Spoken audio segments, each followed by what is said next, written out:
He started a business with $200 in his pocket. And today, it's New Zealand's most awarded digital agency. No job, no connections. He could have gone back from here, but he chose not to. Was it more of a calculated step or was it purely luck? I think it was relentlessness. I was going to make it work no matter what. Have you ever wanted to quit and not told anyone about it? Yeah, my ex-wife got cancer and my main staff member handed his notice. The difference between success and failure is just keep going. What do you believe would be the top 3 things that you see in companies getting completely wrong? If you're really skilled at something and you want everything perfect your way, a lot of people are scared of AI because they think it's going to replace their job. It's not, it's a tool. If you're not solving a problem, you've not got a business. What's that one thing that shows up in almost every struggling business that founder is always the last one to see it?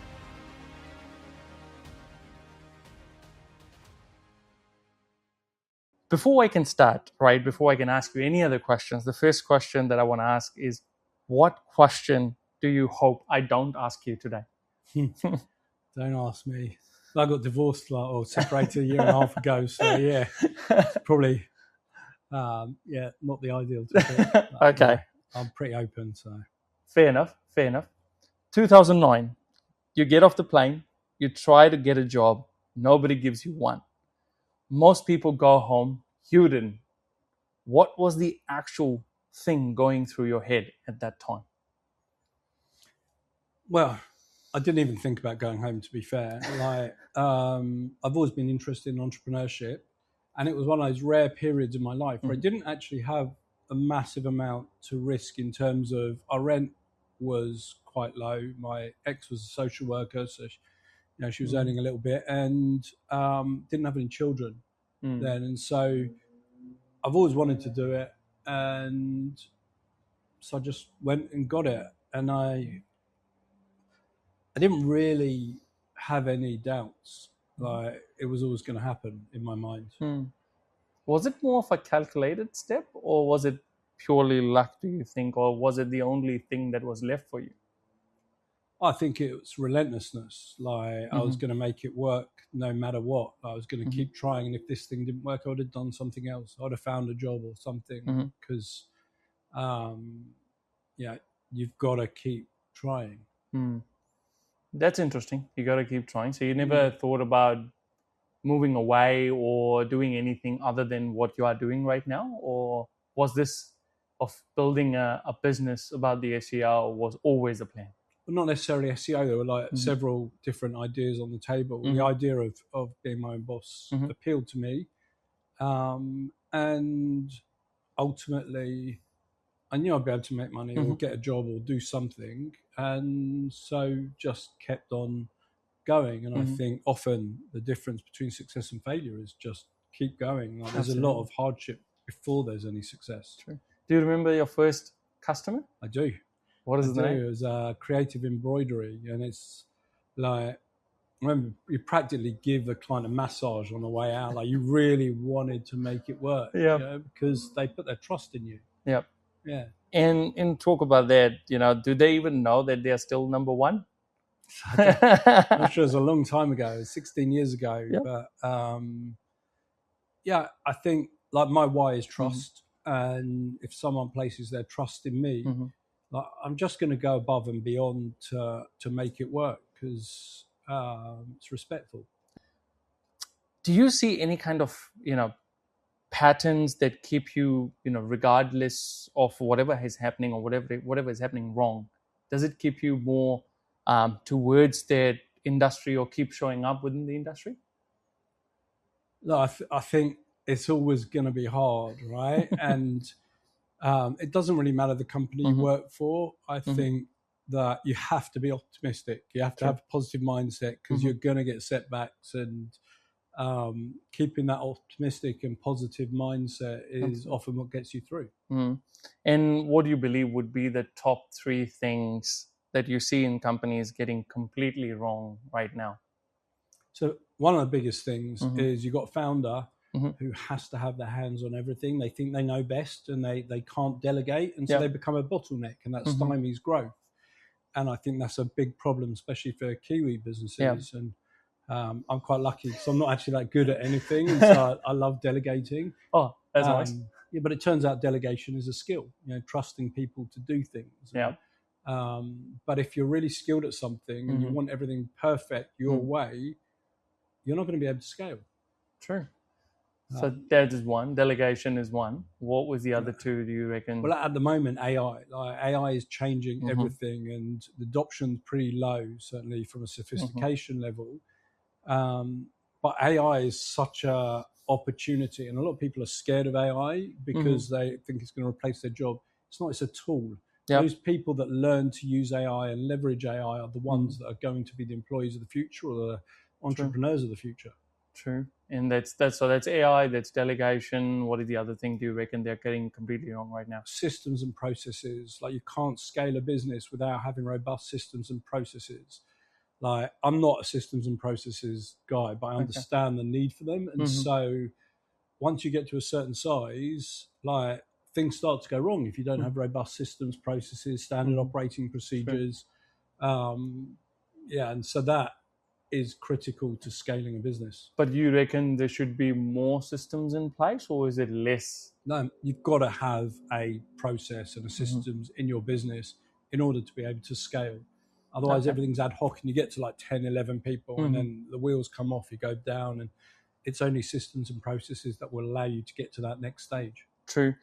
And in regards to yourself as well, I believe you also been a part of this, of the company quite a bit, and yourself as in you are, securing the gap between a lot of how they want to showcase in the market, while what you are taking them is a kind of a journey to present themselves in the market as well.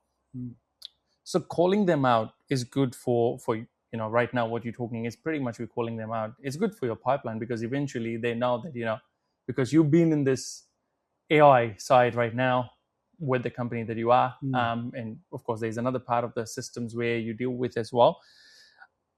Do you think are these more genuinely the most common mistakes with the company, or what do you think?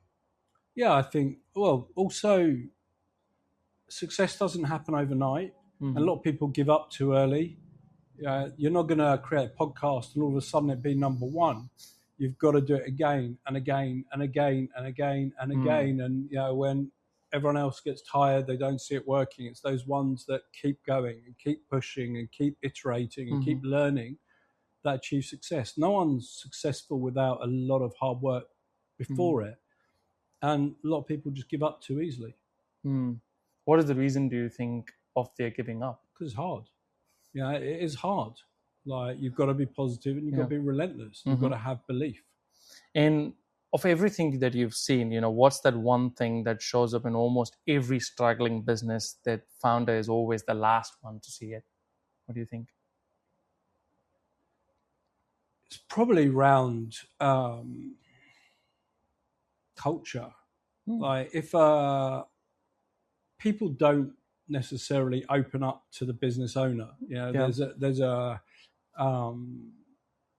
bit of a barrier, there's a bit of a thing, and I have this thing: what you ignore, you accept. And if there's kind of negative behavior or there's stuff that shouldn't be in the company, if you don't deal with it, it erodes the entire business. And so that talks a lot to culture, and it can manifest in many ways. You can have a lazy culture. People can be really nice, but they can be really lazy, and that can kill a business. Or you can have like people that don't treat other people with respect, and then people don't want to come into the office. True.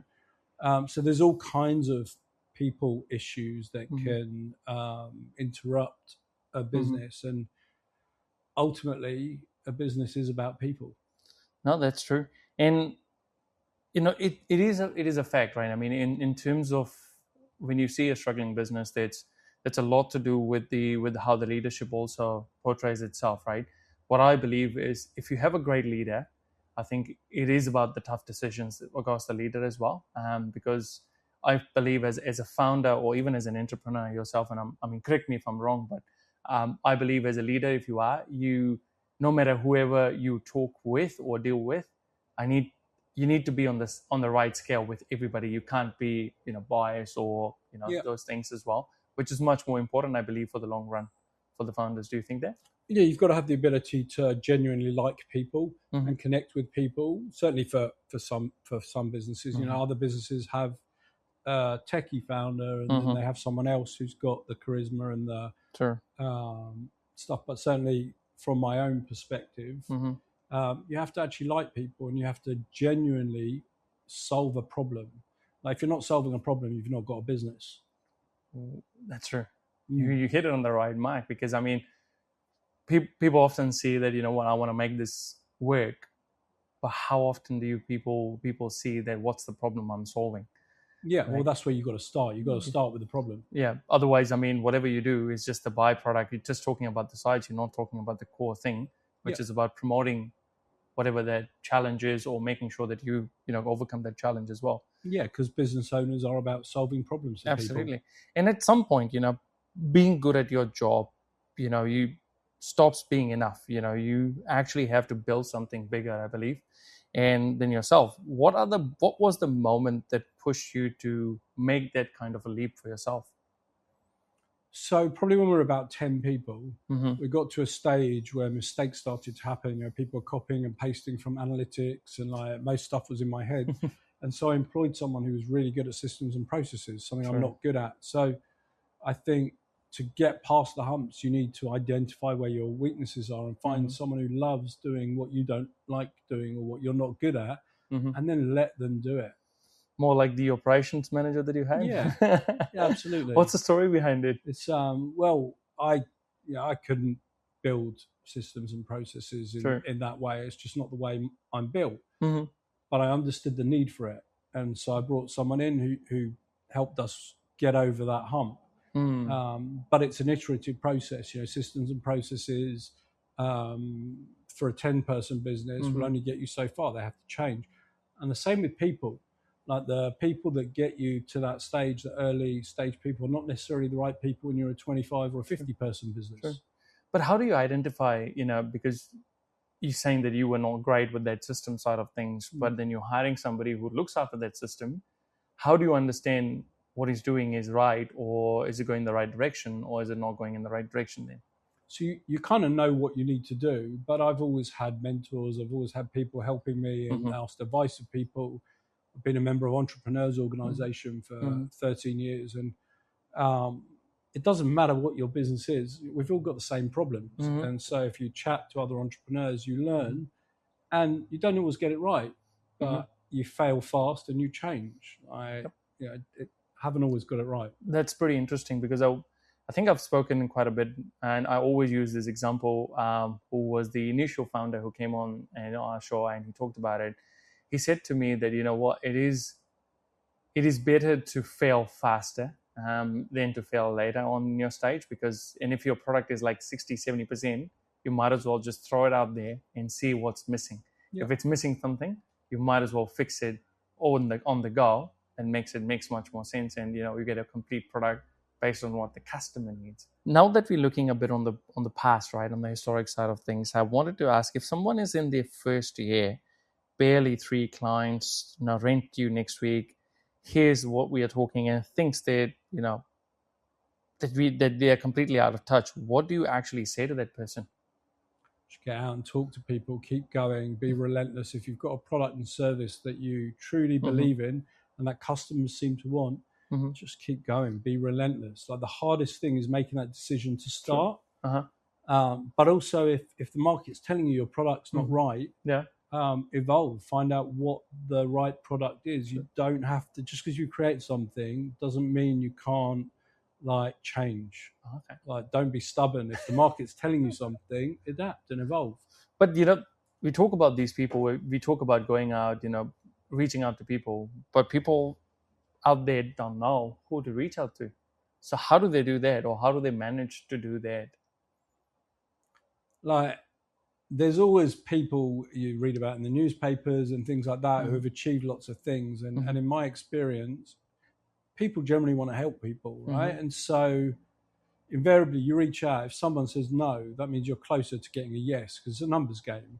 And some of the best experiences of my life and most impactful things have just come from reaching out to random people via LinkedIn or whatever. And I always approach it in a respectful manner. and you respect the person's time, and you feed back things to them, because it's a mutual kind of thing. But I think most times people want to help, especially if they're older and they've been through it. They often want to help the younger generation. Well, that is true as well. I mean, so far what we've experienced is something more similar. Yeah. I mean, even if I do get no, which we get, most of the time as well, and I do see people do respectfully decline it, which is nice, because I come from a world where that is not more often in the case. So I feel pretty nice when I see that coming through, when they say, you know what, it's a great opportunity, but unfortunately we can't make the time because we're focusing on X, Y, and Z. But you believe, reaching out to people via LinkedIn, or even if there's any other opportunities out there, or networking, do you think there's a groups that reach out to, and that's how they can start up the conversation? Yeah, 100%. There's a guy in our industry called Ram Fishkin who started Moz. He's probably the most world famous person in my industry. I reached out to him on LinkedIn, and he wrote a chapter of my book for me, and it's been a great connection ever since. And that was just because I chose to reach out to him. I recently interviewed a guy called Simon Squibb, who's like an influencer. He's got 20 million followers. Yeah. I got to interview him when he came to New Zealand. It's because I had the bottle to reach out to him, and when I got ignored the first time, I reached out again, and when I got ignored the second time, I went a different way. And so it is that relentlessness as well. Well, I like that because we'll talk about it, because I have a part of that person as well, because I'm a fan of Simon Squibb myself, and I keep looking at the way that he does work. I did go through the interview that you had at a cafe. Yeah. So yeah, definitely we'll talk about it a bit more later, but yeah, I understand where you're getting, but I think the piece which you wanting to deliver to the people is, the relentless, give it a try. It's not just once. If somebody's not responding. So what's the worst that can happen? Someone says no, you're in the same situation as when you started. But if they says yes, you win. And so there is no downside. True. That's amazing. And, according to you, give me the top 3 decisions, not the strategies, not tactics, not the actual decisions we're talking about, that changed everything. The ones where if you would have gone the other way, we would have not been sitting here. First decision is starting the business. Okay. Like, without a shadow of a doubt, it was actually getting off my arse and actually deciding I'm going to do it. Probably second decision was approaching a guy called Tony Falkenstein, asking for a coffee. He ended up investing in my business, buying 25% in 2014, has been on my board and very influential figure in the business ever since. Yeah. And third decision is probably moving to New Zealand. Yeah, wow. It never would have happened if I didn't move to New Zealand. I would have stayed in a job in the UK and gone down the linear path. And did you really believe when you kicked off and when you came to New Zealand, because that was one of the original things that's kicked off the rest of the bits and pieces, did you really believe that it would go this big? No. I sit back sometimes and I look around and see all the people and things, and no, I didn't. But I did believe that I keep growing and keep doing things, but I didn't really know. That's interesting, because and what do you think, what is that one thing that pulled the gap for you between you kicking off and running the successful business? What is 1 or 2 things in between that pull both the ends together and made you where you are right now? The relentlessness, the constantly doing something every day towards a goal, no matter how little it is, because nothing big happens overnight. Everything big happens through a bunch of small steps. And so if you take action every single day towards a goal, you're going to arrive somewhere. And if you shoot for the moon, even if you fall short, you're still going high. So it's really the absolute relentlessness. And then the optimism. Sure. You've got to truly believe, and you've got to not take it personally when you get setbacks. You've been in this market for the last, 16 years? And you've watched agencies start, die for 16 years, right? What's the actual reason most of them did not make it? Because they all want to take shortcuts, right? It's do the right thing, do it slowly. Like, I have the thing, like, if it was on the front cover of the Herald, would you be all right about it? And if the answer is no, you don't do it. And a lot of these businesses try and take shortcuts. True. And if you take shortcuts, then you're compromising your clients and so on. And it's not going to be enduring. Mm-hmm. Whereas if you do the right thing Mm-hmm. and you do it methodically, then you're going to endure. Mm-hmm. And I never wanted a fly-by-night business. Mm-hmm. But the other thing is where it's hard is when you get to 10, 12 people inflection point, you've got to put in systems and processes to get beyond that. And a lot of people don't, and they go down. And then there's another inflection point around 25, 30 people where, again, you have to change things. Absolutely. And if you don't, you kind of go down. But it's it's never a linear path being an entrepreneur. If for the people, just to get more, in terms of the shortcut, I'm sure people must understand what it means in terms of their own industry. But given if it's your industry, somebody's looking for, beginning off the business, what is that one example you would like to give about that shortcut that you talked about? If it sounds too good to be true, it probably is. Like saying we guarantee this, or we can do it in 2 months, or all these kind of like salesy, like sound too good to be true, probably is. Mm-hmm. What's the most irrational decision you've ever made that turned out to be exactly right? Irrational decision. I make them all the time. Going to Necker Island with Branson. I couldn't afford the flights or anything. I couldn't afford to do it. I'd only been a business for a few years, and the opportunity came up. I thought, fuck it, let's just do it. And it worked out in the end. But I couldn't really afford it. Yeah, and there's been a few times where I've done things and I couldn't afford them, but by doing that, it's worked out. What is the other couple of things you've done? Oh, there's been loads of things. Like let's stick to 3. Even down to like the first website. I built spent $10,000, not on the first one. The first one, like a child had built it because I did it. But I spent 10 grand on a new web design and stuff. I couldn't afford that. But we got good inquiries through. Our first one was Singapore Airlines. We didn't sign them, but it taught me a lesson. Other things, like writing that book, Penguin Random House. It's I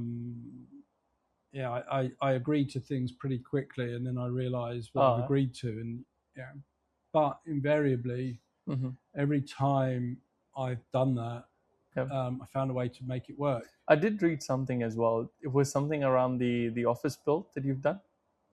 Which one? Is it, I think, the 1.2 million office fit out that you did? Oh, we spent a fortune on our fit out. Yeah, it was a bit like... Was this falling in the same category? It just went way over. It's like... but again, in the end, it's worked out right because the building has increased in value and we've been paying our own rent against the building. But absolutely. Yeah, that wasn't... Because I was when I was reading through and I was doing some research, and when I came to that kind of a part, it kind of take me back to... so I'm not a bigger book reader. Just let me start from there. It will be much more easier. But I've started reading as an audible books because it makes much more sense for me. I don't need to focus it, but it's there in my headphones and it goes on. So when I was reading that, it took me to an example where you've done much more similar to what Stephen did in The Diary of a CEO, of building that blue slide. Yeah.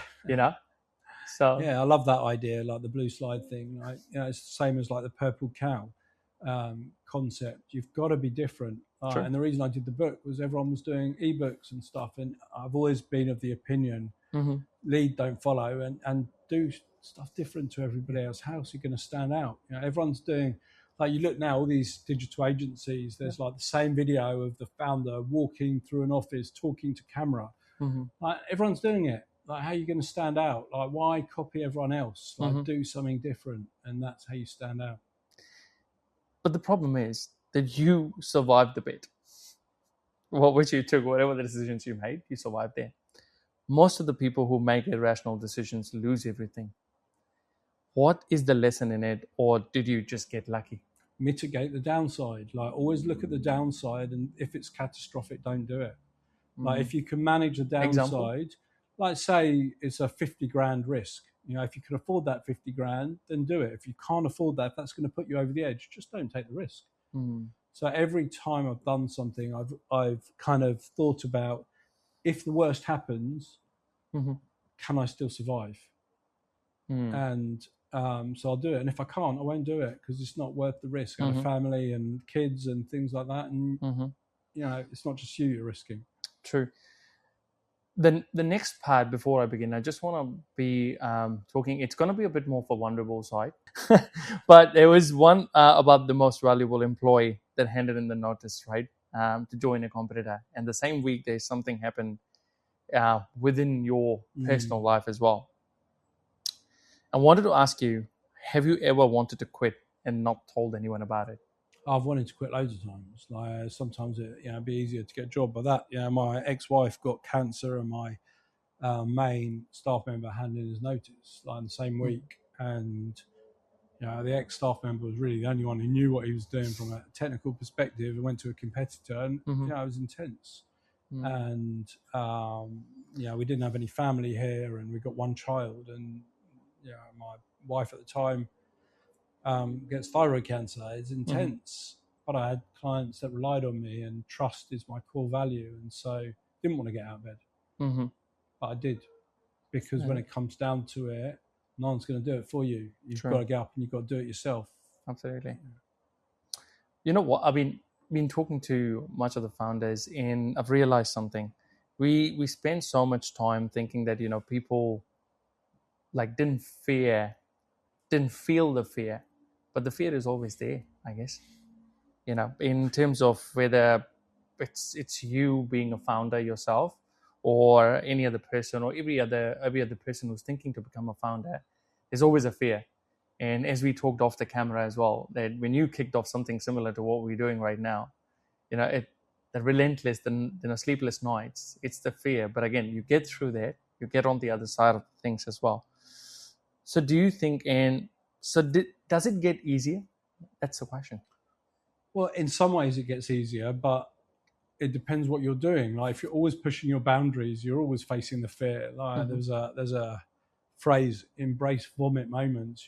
If it's making you feel sick, you're pushing your own boundaries. And how do we expand our own horizons? We push against them, and